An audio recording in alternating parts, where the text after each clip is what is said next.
Dan Hurley's fiery coaching style has the media buzzing. So who better to break it down than the one and only Dan Dakich? Buckle up. You're locked on.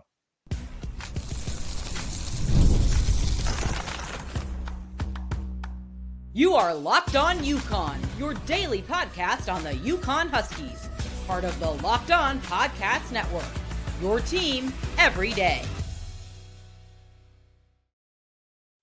Thanks for making Locked On UConn your first listen every day. We are free and available wherever you get your podcasts and on YouTube, part of the Locked On Podcast Network, your team every day. Before we dive into today's show, I want to take a moment to say how thankful we are for all of you. We appreciate all of your support. We're proud to say we're the only daily podcast covering the UConn men's and women's basketball, the hoops capital of the world, and we're thrilled to bring you the coverage that you deserve. To show that gratitude, we're giving back. We're donating 10% of our revenue to Husky Ticket Project, helping send kids to UConn games. Super proud of that. Today's episode is brought to you by Game Time. Download the Game Time app, create an account, and use the code LOCKEDONCollege for $20 off your first purchase. Well, we got a special guest for you today. He is a former college basketball coach, longtime ESPN analyst, and host of Don't At Me on OutKick, a fiery voice in the sports media who played for none other than Bob Knight at Indiana before coaching at Bowling Green. Known for his blunt takes, he brings deep basketball insight in a no-nonsense analysis, and that's exactly why we wanted him on the program. Let's bring to the program, ladies and gentlemen, Dan Dakich. So without further ado, let's bring the man in himself, Dan Dakich. Dan, we gave you an intro. I thought I did a good job of speaking your praises, but I do have to ask you the first question right out of the gates is, what do you make of a guy like Jay Billis, who, you know, we saw him in the Maui Invitational doing the nice promo with Dan, walking on the beach and all this other stuff, calling Dan's an excuse, like his fiery attitude, an excuse for bad behavior?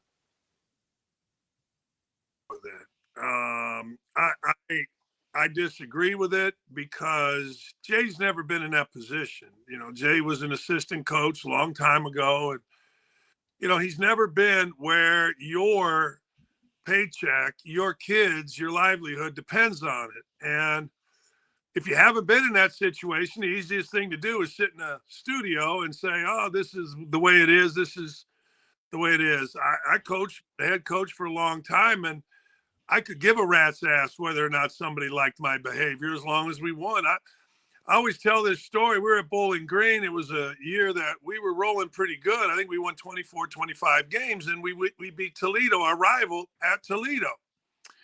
And it's like 1 o'clock in the morning, and I'm kind of still jacked up, and I'm having a bowl of cereal kind of by myself, and my mom comes out, and I thought this is going to be one of those nice, "Oh, I'm so proud of you, son" moments, right?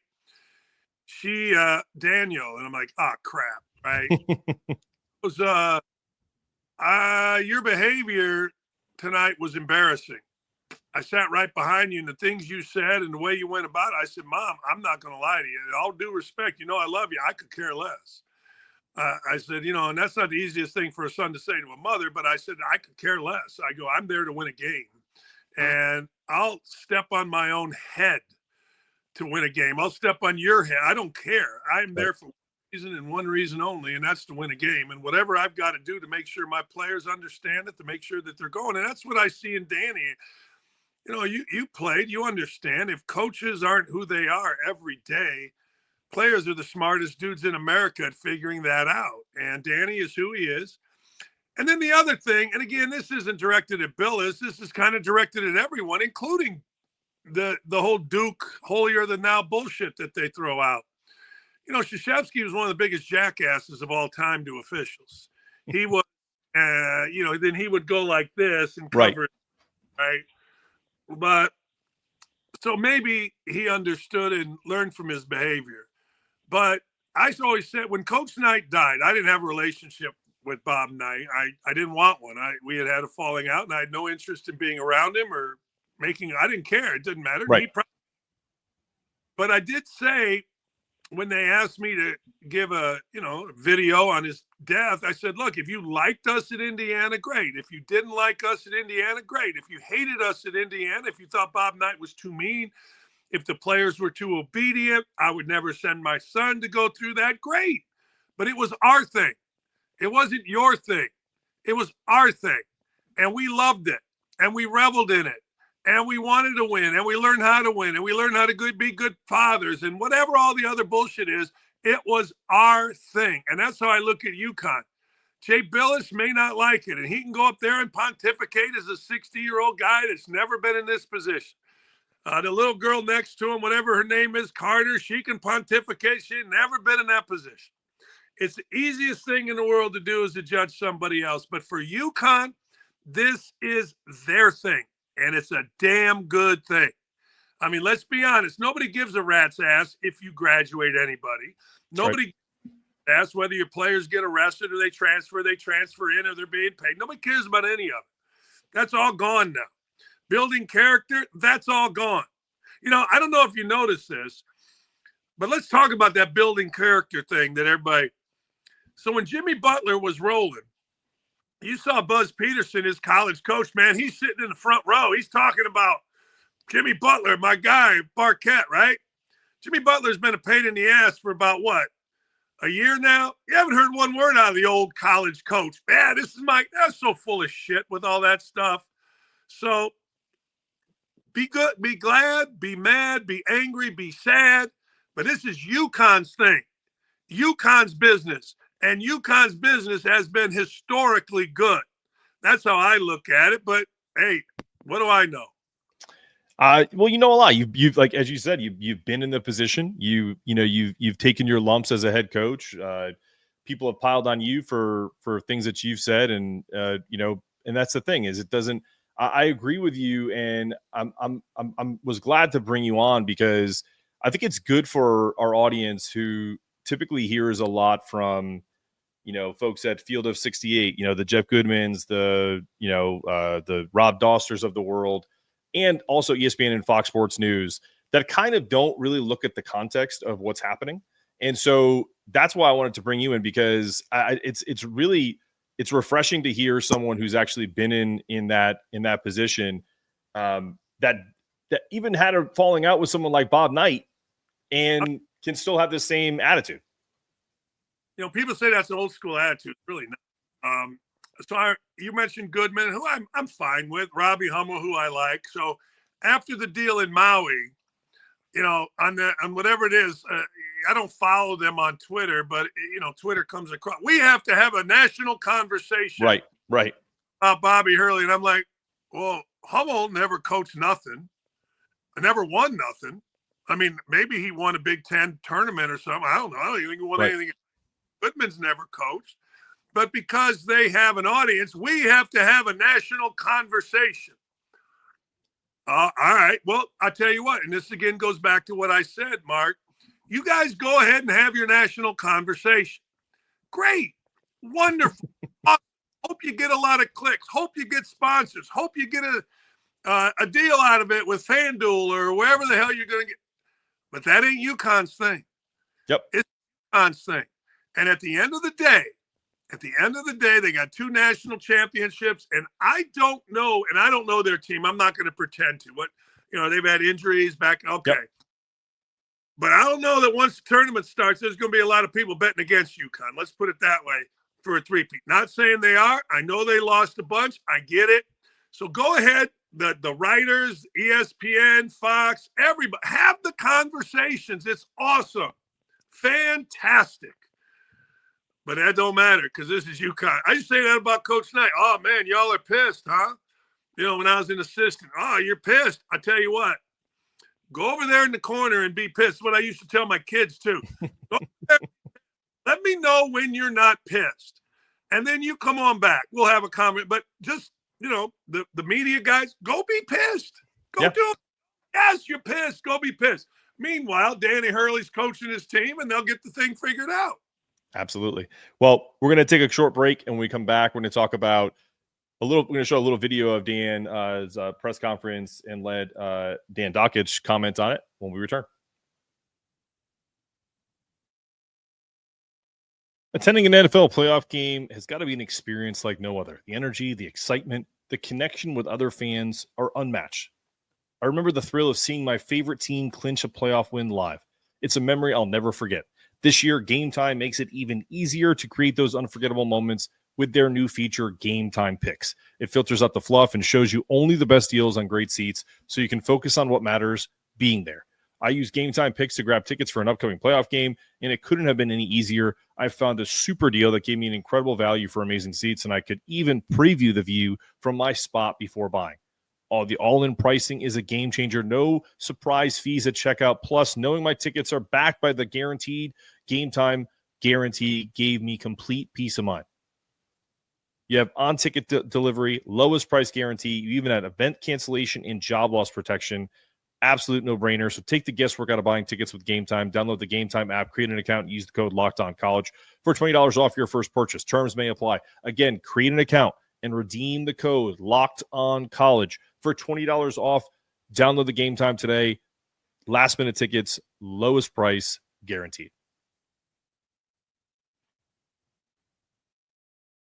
All right, back on Locked On UConn with your host, Mark Zanetto. We have Dan Dakich of OutKick here. His show is Don't At Me. Dan, when does that air for people, if you want to just promo that so people know where to find you? 9 to 11, you can go to OutKick.com. You can go to OutKick's YouTube channel. We're on Fox Nation. They play us, so you can get it anywhere you want. But OutKick.com every morning, 9 a.m., 11 a.m. Eastern time. We're pretty lucky. We got some great guests. We've had everybody from Charles Barkley to Vivek Ramaswamy, Ted Cruz, John Gruden. I mean, Izzo, all these guys. So Danny's been on, Hurley's been on the show. We're lucky. And again, 9 a.m. to 11 a.m. on OutKick.com. You can find us. All right, great. Yeah, you mentioned a couple things before we play this quick video of Danny at the press conference. I've had my issues with Field of 68. I know you said you don't have your issues, but as someone that covers this team daily, both the men's and women's basketball program. So I'm with Gino and Dan. So I the old school values matter to me more than I think most people understand. I think what bothers me about a guy like Goodman and others is what's the old saying? Those who throw stones shouldn't live in glass houses.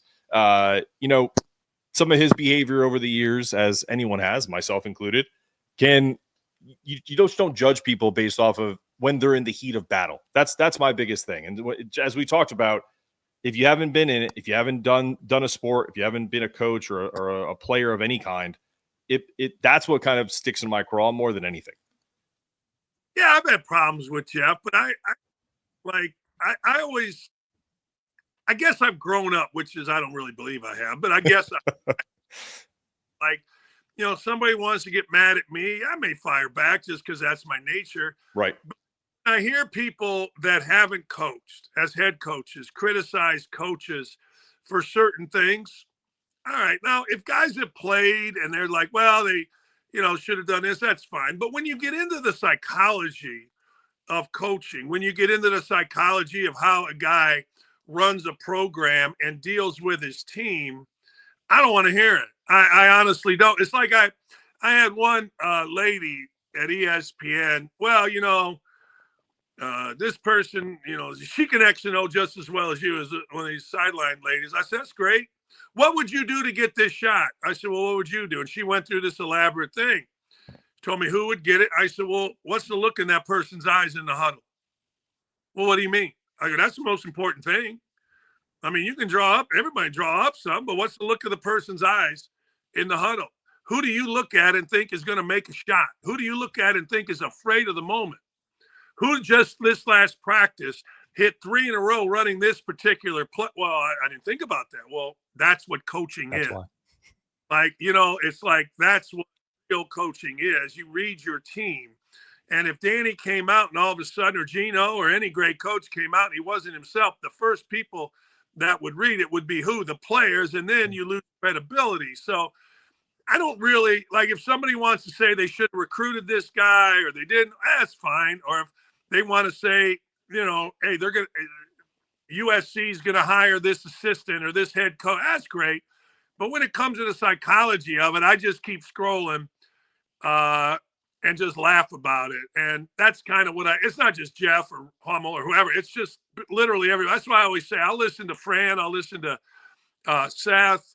When Majerus was on, I'll listen to him. Mm-hmm. Guys that have been involved. And so I I don't really have an issue with anybody like that. I just keep moving. Maybe one day I'll grow up too. We'll see. So I'm only 43. We'll see what happens after that. But listen, I'm going to play this video and I want you to react to it because you said something interesting on your show that you didn't agree with Danny on. This isn't just a Danny's the best love fest. I want you to hear this and then we'll go from there. We'll get your thoughts. You know, I just wish they'd put the camera on the other coach more.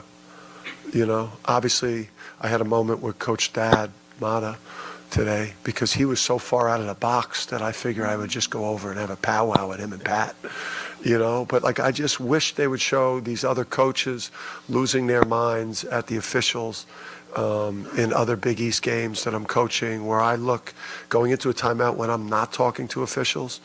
I see the other coaches as demonstrative as I am. Now, before I get your reaction to that, I have a few friends who either are directors or producers of content, sports and otherwise. This is where I don't agree with Danny as well, because I think to your point, and we'll get to your thoughts. If there is a reaction, if there's a call, you're immediately going to go to the coach for a reaction, and so is the camera. So whether there's a camera directly on him or the producer is telling someone to do it, that is 100% going to happen because people want to see Danny's reaction, including myself as someone that's a big supporter of his. Your thoughts? Well, this started back in the 80s with Bob Knight. I story on my 1982 against Iowa. I'm a freshman. I'm running over to get yelled at, and I happen to peek. I just saw a big, back then cameras were huge, and there's a big camera showing right on Coach Knight. Danny is going to be shown because he has that reputation. In the Big Ten, I can't speak to the Big East, but I do know this. In the Big Ten, when I broadcast for 10 years, the best producer in the Big Ten is a guy named Bart Fox. And Bart, and we did the biggest games. We did Tuesday night and Saturday, and if we were doing Fran McCaffrey or Izzo, you can bet your ass the camera was on them. And we had a camera on them from the time they came onto the court until the time they left the court for halftime, when they came back on the court until the time they left the court after the handshake line, because you never know what's going to happen. Now, here's one thing that you got to understand about that, and I really haven't made this point. I was talking to Art the other day, and he made this point. It also depends, and this is where Danny's games are big-time games. Danny's games have the most cameras. When you do a Tuesday night, Super Tuesday, we used to call it ESPN, it's cameras than an average Saturday game. When you do Saturday afternoon, the biggest Big Ten game, which we did, it has more cameras. So Danny, being a two-time national champion, may have 12 cameras, 8 cameras, where the other one has 6. So what's one of those cameras? Directors got to figure out what the hell to use them for. Put it on Hurley, put it on McCaffrey. We would put it on Fran McCaffrey and start laughing. When's it coming? When's it coming? When's it on number 2? And if we did Danny's games or Izzo's games, we would do the same thing. Now, I can't speak to the Big East. I haven't done enough of those games, or I did some, but I wasn't really in the truck, Sure. 2 games, 10 years, that kind of thing. But if I'm a director, you bet your ass I'm putting it on Patino. You bet your ass I'm putting it on Danny. You bet your ass I'm putting it on Ed Cooley. Hell yeah, I am. Of course. So that's just, and again, it goes back to how many cameras do you have? And people, I didn't know that. I figured every game's got the same angles. Oh no, God no. When you see something on ESPN called the Blockbuster, this is an ESPN Blockbuster. That means they got a hell of a lot of cameras on that. Right.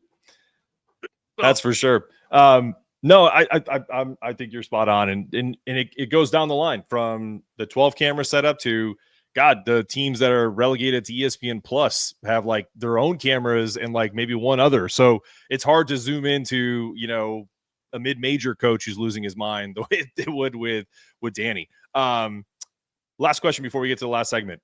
There's kind of a growing trend of player-friendly, calmer coaches. You've talked about it, that it's not authentic to Dan. Like, do you really think that guy, whether it's Goodman or Billis or any of these guys, and to Billis's credit, he did say we don't need to have a national conversation, so I'm going to give him that salvo versus others did. Do you think that they truly want him to change, or like or are they're just doing it for engagement? So you go on a show like Game Day, and I've been on Game Day. So you go on Game Day, and they say, okay, this is what we want to discuss. All right. Well, I think Seth Greenberg on Game Day legitimately feels the way he feels. And for the most part, I think Jay does too. But they have a different perspective. Seth, longtime coach, Seth in the locker room, Jay not. Jay's been a lawyer. Jay's been a broadcaster. And then you got the other girl in Jay Williams. I can't remember her name, or I wouldn't call her. Andrea Carter. Yep. Whatever she is and whatever her background is, it isn't in coaching. So you got two player type people there, and they're going to have a different perspective. So one of the things, you don't plan it, but I don't think that, let me put it this way. Seth Greenberg, Jay Billis, Dan Dakich, Jay Williams, the girl, whatever, as players, they wouldn't want Danny to change if they were playing for Danny. Like, they wouldn't. Now, they maybe wouldn't like it at the time. Like Jay and I have talked about Krzyzewski. I've talked about Knight with it. You may not like it at the time, but damn, you do have 2 national championships. You are in a position where you're a god. You have that for the rest of your life. But when you're in broadcasting, you see things sometimes a little differently. I'm not really answering the question other than to say the background of each dictates where they are. And my answer would be no, they probably don't. They want UConn really good. Danny is must-see TV. Sure. So they probably don't, but they got to talk about something, and not everybody can sit there on the set and go, yeah, I think it's great. No, you're right. No, that's totally fair, and it kind of pulls the curtain back a little bit. We'll get to the next segment with no ads this time, and we'll end our program here with Dan Dakich in just a few minutes. Coming up after this. We're back. Quick little break with Dan Dakich of OutKick here with your host, as always, Mark Zanetto. So here's what I was going to ask you. So you peel the veil back, and it's true. Like, I'm not at that level right now where if I bring in a guest, sometimes they agree with me, sometimes they don't. I don't care. Like, I'm not setting things up with a producer. Like, we should have this type of person. We should have this type of person. But I will ask you is, Dan is coaching, and you said something on your program that I thought was so insightful, which is the referees he sees them as in the way for victory. It's not about they're human beings or this is disgusting behavior. And I also would like to say this. For anybody that's never played a sport or has never competed at a high level, nobody ever should equate. Like, if you're a salesperson in an office, you shouldn't act like Dan Hurley. But if you're the highest paid salesperson and you're killing everybody, then maybe you do. That's kind of part of what this is. Like, he has the equity from his players, from the university, to act a certain way. And I think people have a real problem with that. Do you agree?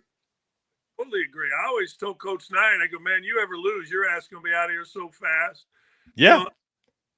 Now, the one thing I will say is you got to be careful.